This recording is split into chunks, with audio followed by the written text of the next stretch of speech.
Staffordshire, having had what happened to West Staffordshire ambulance services when we merged into West Midlands, I think we'd like to keep our police in Staffordshire. No, I completely get that. And that you know, the chief constable knowing his or her patch is really important. Really is. The question is slightly. I've approached it slightly differently, which is, are the sort of structural issues where you could look at types of offence which aren't usually confined within a county border, where we could make better use of work across forces than we are at the moment, rather than just a structural reset in terms of numbers isn't, I think, the answer to this. The answer is probably looking at the functions and where those functions sit. Thank you, and we'll look forward to the white paper. I want to finish on asylum accommodation. The government said that they were looking to open large sites in Crowborough and Inverness by the end of November. They've not opened yet. When will they open?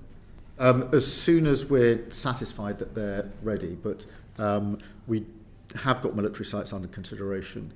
Obviously, we need to make sure that they're suitable and that all the necessary checks have been carried out. But we do want, asylum hotels were at their height measured, I think it was 400 or so. They're down to about 200 now.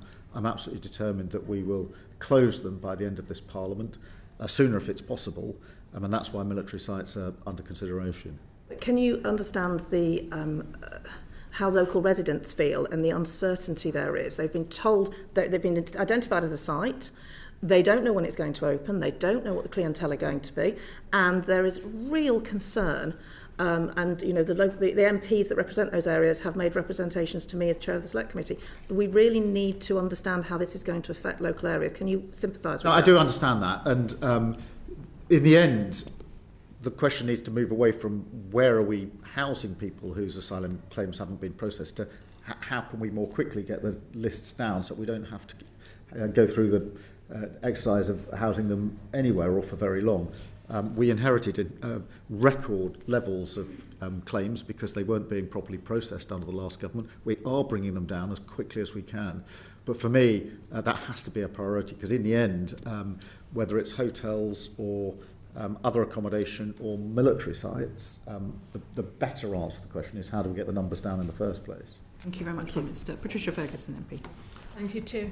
Prime Minister, earlier this year, the UK's first sanctioned drug consumption facility opened in Glasgow. It's called the Thistle, and it exists because of a statement of prosecution policy given to it by the Lord Advocate. In the Scottish Affairs Committee's report, we urged the Government to take an evidence-based approach to the facility's future. In its response, the Home Office has reiterated that it will not amend the law to put the facility on a sound legal footing. Given the scale of Scotland's drug crisis, with the highest death rates in Europe from drug overdoses and drug abuse, can you commit to reconsidering the position if the evaluation from the pilot shows that the facility has been effective in reducing drug deaths and drug harms? Yep. First, let me pick up on your absolutely valid point that there are just